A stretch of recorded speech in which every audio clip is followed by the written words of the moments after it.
Welcome back, everybody, to another episode or podcast, whatever we're calling it here. Today, we have a special guest, the president and CEO of the National Junior College Athletics Association. That is Dr. Chris Parker. Good morning, sir. Good morning to you. Happy to be here. Thank you for having me. Well, thank you for coming on. So first of all, a little bit about you. I know that you are looking over all of the sports at the junior college level, but your background, I think, is a little bit of baseball. So can you tell us how do you end up as the president and CEO of this company? I don't know the answer to that one, but yeah, baseball is certainly in my blood and my background. Coach at Virginia Tech, VCU, coached junior college baseball for a number of years. Was a major league scout for Braves and Red Sox. Just love baseball. Like I said, baseball is kind of my thing. Very passionate about it. Very, just whatever goes on with baseball. Usually, I'm in the know or trying to keep in the know, no matter what type of level it is, from major league clubs down to whatever goes on local little league. So it's just a passion of mine, like many others, and relate everything that I do to baseball. So when you talk about strategy, I use a baseball mentality. So what do you think of the World Series so far? It's good. I just don't think the Rays have enough pitching to hold up, but we'll see. Who are you rooting for? I'm probably rooting for the Rays. I'm rooting for good baseball. I think it's the Dodgers' time. When I'm a diehard Red Sox fan, so to see Mookie on a different team right now is tough. But he's a phenomenal athlete. Just one heck of a baseball player. Speaking of baseball, a lot of people are wondering right now. The other day, so the reason that you and I ended up getting hooked up here, just for those who don't know that might be tuning in, last week the NJCAA announced this blanket waiver for the 2020 and 2021 seasons for student athletes. So there's a lot of questions that go with that. So the first question from the community that I'm often around is, does this mean that the upcoming baseball season is doomed? We don't think so. We're 110% committed to having a baseball season. Do we believe that all schools are going to get all their games in? Absolutely not. We know that there are going to be some weekends or situations where kids are going to get quarantined, coaches get quarantined. They may have to cancel some games, but our goal is to get as many games in as possible during the season to get to regional, district, and national tournaments. And that's why it's so critical in the situation of how our board and others looked at the relief of eligibility. And when you think about it, last year, the spring sports got a relief year of eligibility. The board was given two options: go ahead and approve fall and winter, which corresponds with the NCAA and others, or approve fall, winter, and spring, which corresponds with the NAIA is already done and to be determined by the NCAA. Our board decided ultimately, and I think it was a 21-14 to 1 vote to approve it for all three. And a lot of those rationales from them were, well, because everybody's playing during the same cycle, normally, half a basketball season would already be over when their season's cut, but everybody starting January 4th except for cross country and half marathon. You're going to be interacting and engaging. Well, if your baseball team ends up getting quarantined because your basketball team, is infected, student athletes lose X number of games, what's the penalty? And it's only penalizing the individuals not getting to play is really what it comes down to. So that was really the basis of going ahead and approving a blanket waiver for all three seasons right now versus waiting for the spring situation. There's no right or wrong answers to these cases because nobody's ever been through it. For me, it made sense to go ahead and definitely approve fall and winter because it corresponded with others. Spring, it could be a toss-up either way at this point, but LOI signings start November 1st. So if you're looking at your roster, you're trying to figure out how many kids might come back. Do I need to sign LOIs? Well, we're counting them as non-counters. It was voted to approve as non-counters. So those second-year kids, they still don't count your LOI. So you kind of that roster management goes back into play. But we're 110% committed to having a season. I think we're going to have a season. I'm kind of like the bad weather man trying to schedule or cancel a game for weather. But, that situation always plays out. But we're committed. we're hopeful that we get some type of season. Do we think every program's going to get all their games in? Absolutely not. I don't think that's feasible. But can we hold it all together to get to a postseason? That's what we're committed to doing. You answered my second question there, which was going to be why make that blanket decision now. So I'll just move on to the next one. Ultimately, who do you feel like this is benefiting and how so? Well, for us, the benefit is only to the student athletes that are on our rosters now. Okay, so when you look at this, these students can play whether it's 5 games or an 80 game schedule. That's not feasible, but as many games they want, they're going to retain their eligibility to go forward. Okay, so at our level, we're going to run out of classes. We're going to run out of, we don't have many things that student athletes can do after 2 years.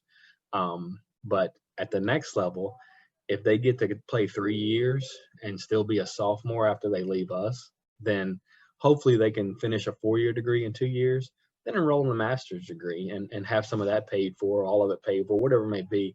So benefiting the student athletes into some aspect of not using their eligibility. At the same time, nationally, when you look at some of the programs, well, if I start my season right now and I'm in the Northeast, am I going to get, X number of games in? Whose responsibility is it for determining if we play the games? Are they burning their year of eligibility, only playing 10 games, especially in the Northeast where it's not going to start until late March and April, and some of those are difficult decisions. So we basically have relieved the coaches and administrators of saying, no, don't cancel your seasons right now. Go ahead and see what you can get in, because you're not going to use a student athlete's year of eligibility. So those are the real pluses to the situation. The negatives to the situation are always going to be the backlog for high school juniors and seniors.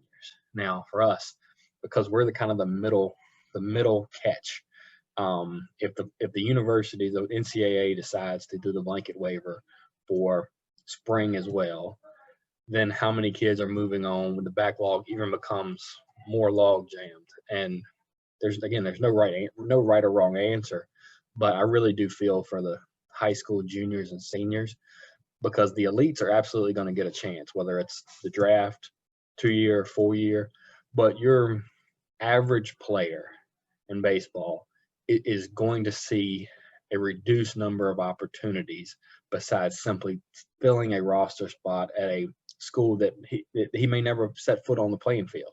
And that expectation is changing a thought process that our culture is not used to, because we're used to, if you can play at the next level, by golly, we're going to get you there. Now the competition is so much stronger. So the game of baseball itself is going to be, the competitiveness is going to be stronger.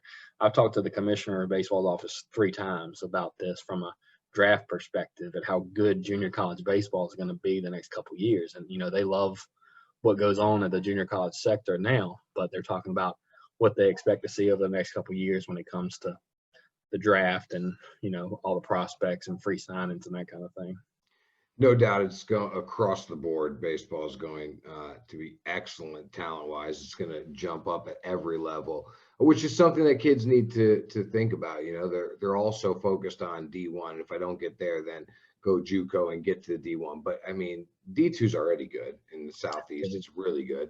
But you talk about D2, D3, NAI. I mean, it's going to be talented. It's going to be really good across the board. And I'm glad you mentioned talking to the commissioner's office, because they need to hear, like, yes, Major League Baseball is also well aware that talent is going to be so widespread at every level. So don't worry about where you go. Just get on the field over these next couple of years somehow.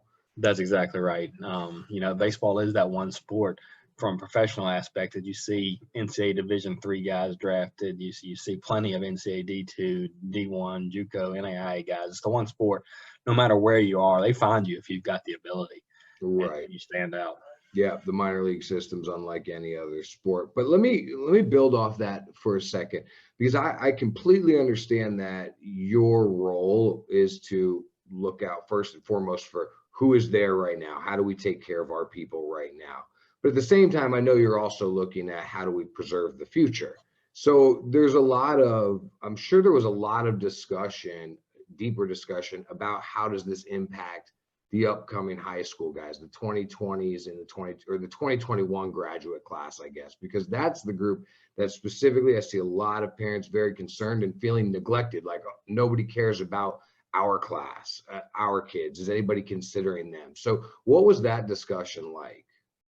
Yeah, for us, it was certainly trying to talk about that and to basically look at, well, again, just because our student athletes aren't using the year of eligibility here, we still want to push them up the ladder. And to coaches, that's the most critical thing. You have to sit down with your student athletes and determine what's best for them. And it may be going ahead and leaving your program, moving on. With that, we know that there are going to be opportunities for 2020 and 2021 kids at our level.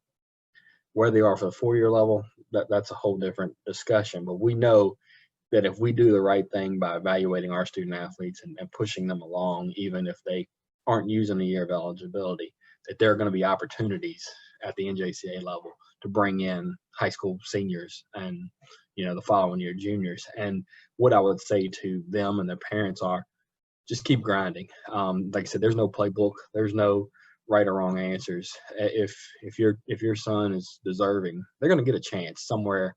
No, they're going to get a chance to play. It may not be, all the same chances that you thinking that he may deserve, but they're going to get chances to play. From a coach's perspective, it was really interesting as I received feedback and started to put it out there, which I know is what caught your attention. And I loved your response. I reported on something I heard you said, and then you responded to the tweet saying, well, keep me posted as to what I'm saying, which was great. And that's how you and I connected. From a coaches, as I started reaching out to junior college coaches for, hey, what have you heard about this decision, why it was made? It was really interesting, the disconnect between what the northern coaches knew and what coaches from warm states knew. And it was very clear there was a divide there. So who was involved in making this decision, and how was it all the information supposed to get to the coaches? So on Thursday of last week, when kind of the outcome was made, we have a representative from all 24 regions sitting on the board, and we, as soon as we were done, I had an email in their inbox that send this to your ADs, ask them to share it with your coaches immediately.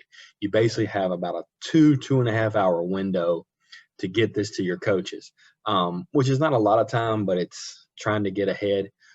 What's disappointing is we had people literally on the phone during our meeting after we'd said, don't tell anybody that this has been approved so we can let our coaches and other ADs know, saying different things. Before that was over, I had about 3 text messages, 2 emails, a couple Twitter chats asking me to confirm something that literally had just happened 5 minutes, and these were media outlets. And, I didn't answer them for a couple of hours because I was like, it's important that our coaches and our administrators, especially our other ADs, find this out first, because we've only got about a 2.5 hour window. But literally within 5 minutes of us making this ruling, I was getting, commentary and, stuff to me. Can you confirm? Can you confirm this? Can you confirm this?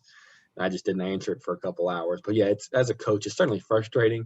And that's why we wanted to make sure we had that couple hours in there. But, so who was involved in making this decision? Because I heard, obviously I don't know how the process works very well, but I heard some coaches say that they had regional meetings about this weeks ago, and other coaches were blindsided. So how did it work making the actual decision to provide a blanket waiver? So we put out 5 kind of options a couple weeks prior to our board meeting. Said, take these to your regions, talk to your people about it. So everybody essentially was aware for a couple of weeks.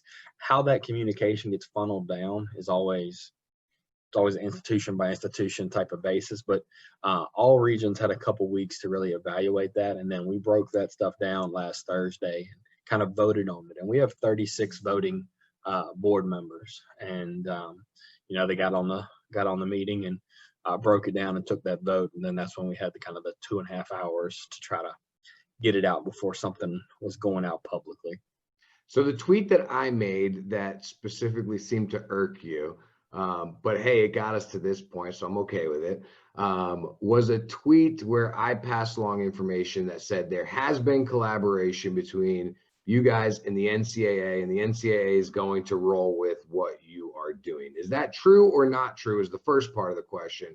Second part of the question would be, what kind of collaboration has there been between you and the NCAA and NAIA?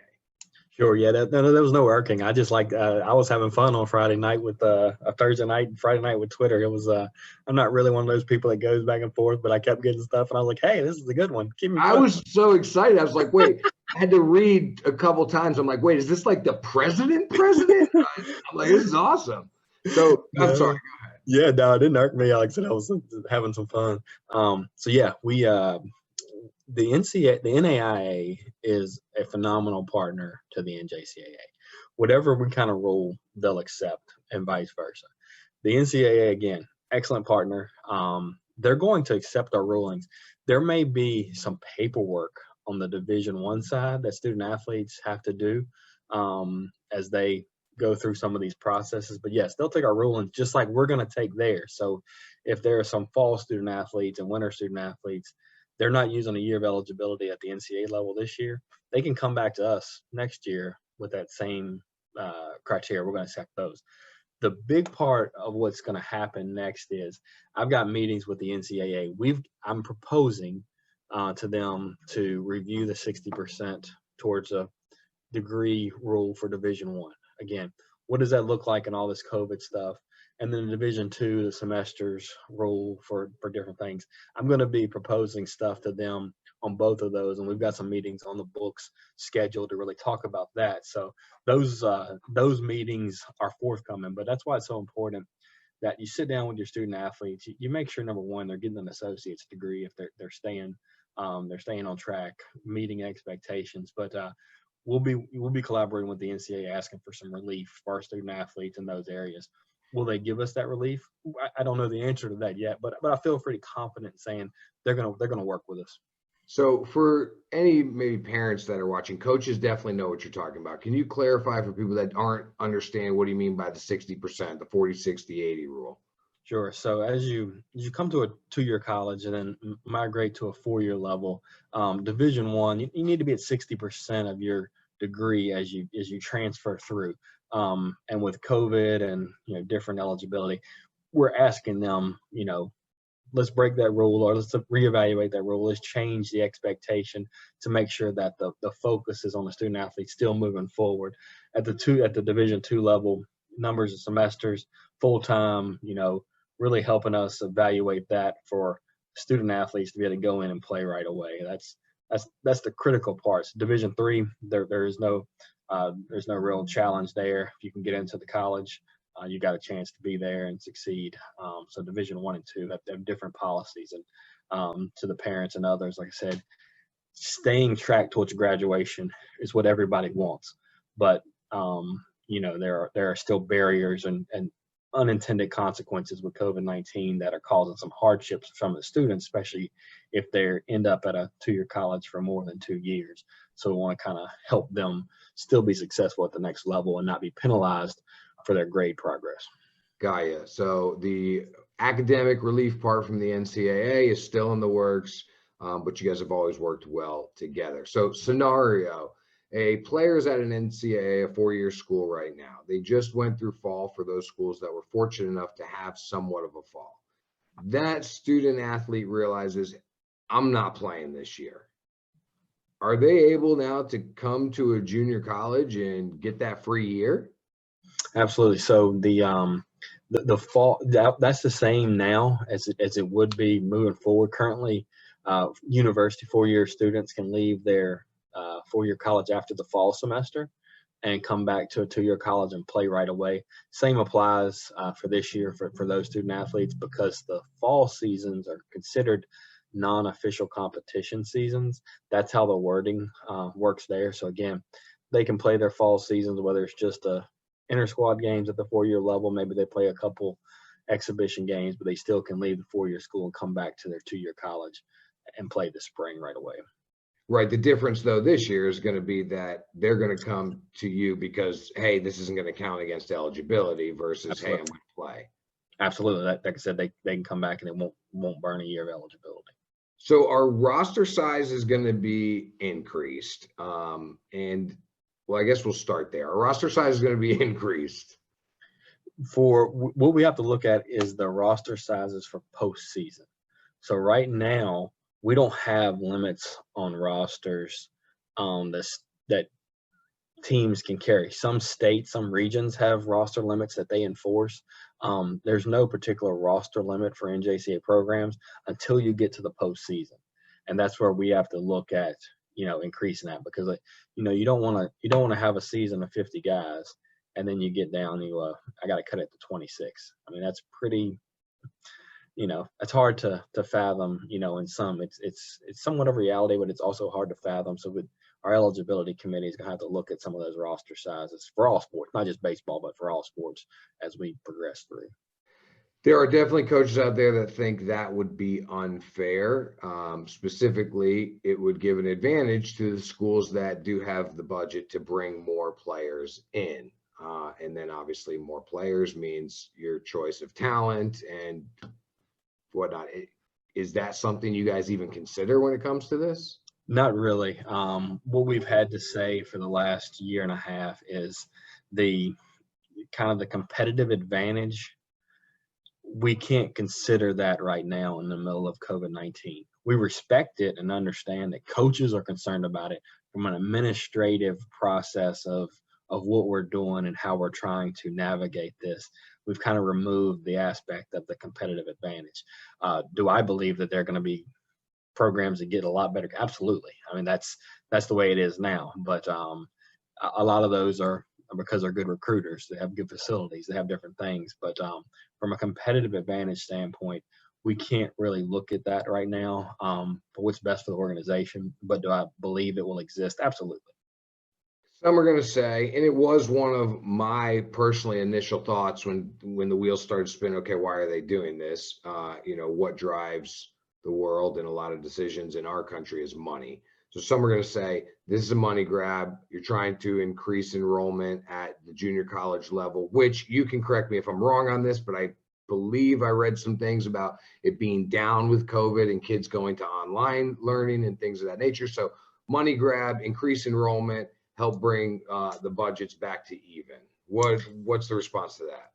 Well, then I really don't have any response to that other than I'm not sure where that thought process comes, because again, if you're giving scholarships, it's going to cost you some money if you're trying to do that from an enrollment strategy. I mean, absolutely, increasing your enrollment is going to help your college. But yeah, across the board nationally, enrollment is down, so that's certainly a concern.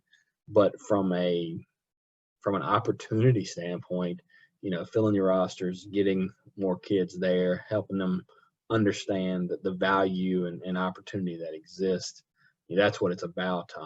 I've got a panel of 25 presidents that I work with nationally, and not one have talked about, oh, this is it. They've been more on the opposite side.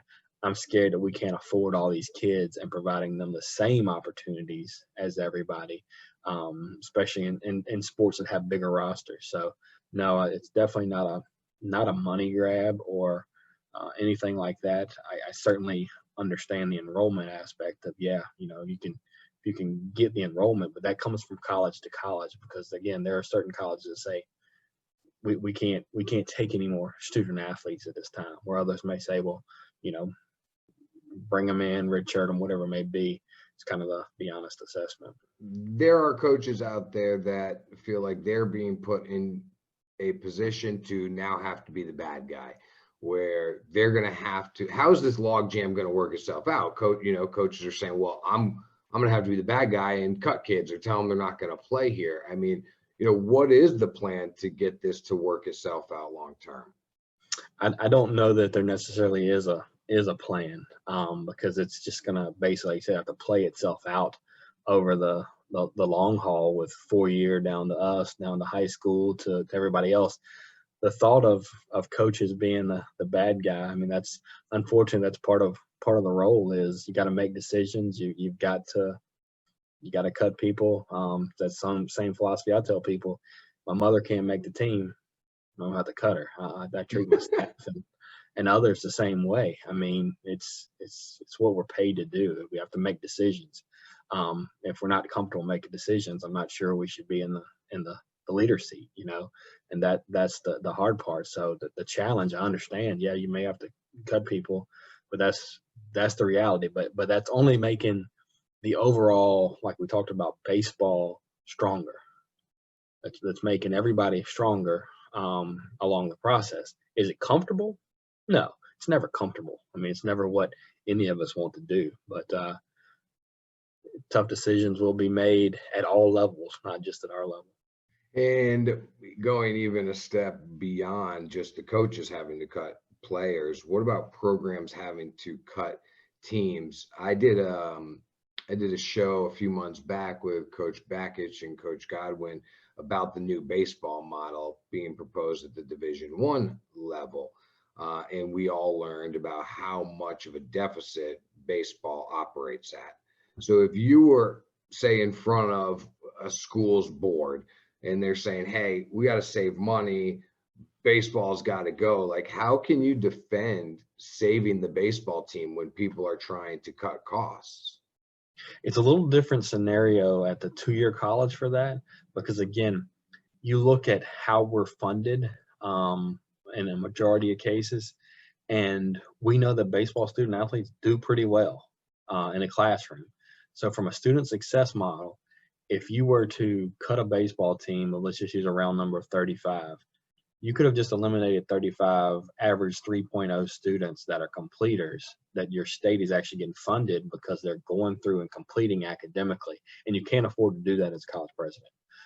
So when you really look at the ROI on individuals, the exposure, how many baseball programs nationally are doing lots of fundraising, who are bringing in outside support that's making, not just significant contributions to the baseball team, but are involved in other parts of the college itself. And baseball is one of the sports that I know firsthand does that and is successful, along with softball and others. So it's not really a conversation of do we want to cut baseball at this level? It's a why in the world would we cut baseball at this level? We're looking at a whole national strategy on student success. And we know baseball players, a majority, are successful at high levels for our institutions. What's next? You mentioned a couple of those what's next things that are coming up and talking to the NCAA and collaborating. I'm sure there's a lot of questions that have been proposed to you over the past couple of days that even you didn't think of, right? So what are those next steps for you guys in decisions you're going to have to make? Right now, the evaluating what eligibility looks like next fall. So a year from now, what we're hearing is a lot of students are 100% online. They may be going to campus to practice and take class and do that, but they're taking their classes all online, and they're not having that face-to-face touch points and some of the significant opportunities that exist there to make sure they're successful. And what does that look like next fall to maintain the student athletes eligibility? That's one of the big topics of conversation right now. And that's going to play out not just here, but as we move forward. Because again, not just at our level, but at the 4-year level, you've seen all these schools do hybrid or online learning. And how does that affect everyone's ability to be a successful student? If you had a senior baseball player yourself, I don't know if you do or not, but a kid in the house that's a senior baseball player, they are uncommitted at the high school level, they were planning to go the junior college route, and they're saying, how does this affect me and what should I do? Your response and advice? Continue down that path. Know that our objective as an organization is to maintain those student athletes eligibility this year that they carry with them. It's not there for them to remain 2-year college student athletes, for them to carry with them. So focused on their ability to get in there and make an impact and follow their dream of being an NJCAA student athlete and moving on, whether that's to the draft or to a 4-year level. Stay the path, stay the focus, communicate with your coach. Expect your coaches to be honest with you on the numbers. If they can't give you that number right now, but come March, April, they say, well, I've got 6 students that may return for essentially what would be their 3rd year or whatever. Ask them to tell you what the numbers look like. Am I now the 2nd catcher, or am I now the 3rd catcher? Ask them to give you that assessment, because there still may be some adjustments that student athletes can make to find places that may fit them better. And I hate it for them. I really do, because it's not an easy game, no pun intended, but it's the reality. And again, we don't know, given state by state, our high school going to play this year. And my hope, absolutely, like I said, we're committed at our level to playing, but we already know 4-year colleges that have canceled their spring seasons. But at the high school levels in various parts of the country, what does that look like this spring? And it absolutely is heartbreaking to know a senior could go in this year, not get to play their senior year of high school, and they also missed last year their junior year of high school. And that's about as bad luck as you can get when it comes to what you have. So communicating, staying honest, staying connected to your coaches, I think is a critical piece of that. Let's bring it all together here at the end. How do you, real quick, a sentence or two, this decision was made with this goal in mind?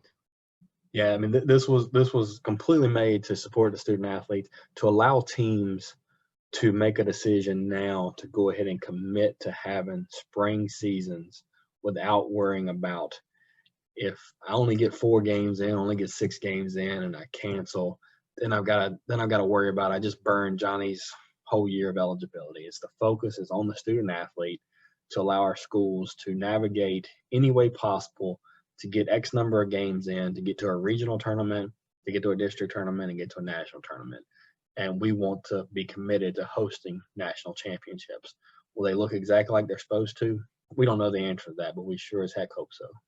So you're getting ahead of the curve a little bit. And if I'm just to make sure I'm understanding correctly, the idea is not to keep these kids in junior college. The idea is just absolutely not. The idea is not, hey, you're going to spend 3 years here and we're going to adjust your academics. The goal is to hopefully move you out, but we just want to make sure that you have your years of eligibility when you do get out. And you don't get screwed over later this year with just a 4-game season and lose a year of eligibility. That's exactly right. Because again, at the next level, they can stay an extra year and, like I said, work towards a master's degree. At a 2-year level, we have some 2-year colleges that have 4-year classes on their campus they can take, but you're talking about less than 15%.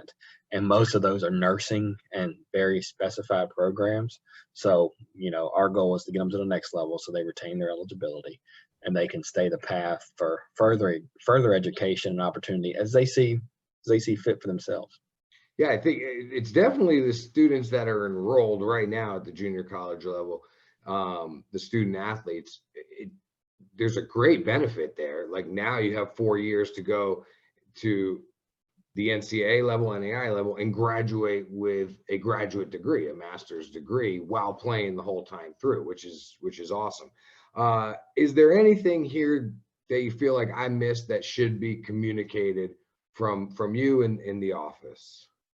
No, just like I said, we're committed to our student athletes. We're committed to our programs. I'm as open and available to connect with as anybody. I feel like sometimes that may be a downside, but that's my commitment to our membership is to be accessible and provide as much information as possible. I will have to share one of the best tweets I did see the other night. All it said was, JUCO baseball, the best 4 years of my life, and I just kind of chuckled. So I challenge you, coaches. No, we don't want your players at our schools for 4 years. We want them to move on and be progressive elsewhere. But that was really funny. I kind of got a good chuckle out of that. And actually know the person, send them a message, said thanks for the good laugh because I needed this. I've seen that. I've seen a couple of those, which whatever, make humor. That's fine. I commend you though. Like I was totally surprised that you even responded. You and I don't know each other. It was just, a tweet out there of what I'm hearing, and you jumped into the conversation. And as I told you before, like I was losing faith in the executive offices across America. You don't get to them. You don't hear from them. It is all hearsay, which is no good. Like right now, we can jump from anything I ever hear from a coach to, hey, here's the answers. You don't need to go this way or that way. So I commend you for that. I don't know why more don't do this. I say something like about perfect game, they blocked me right away on Twitter. Like there's no discussion, PBR on the other hand said something about them, they got in here, and I commend them, I commend you. I think it's just great for the game. It's great for the kids. It's great for you guys. I don't know. I don't get why more people don't do it. So I really appreciate you coming on here, Dr. Parker, talking about this, calming the nerves of people, and hopefully we could do it again soon. I appreciate your passion for NJCAA baseball.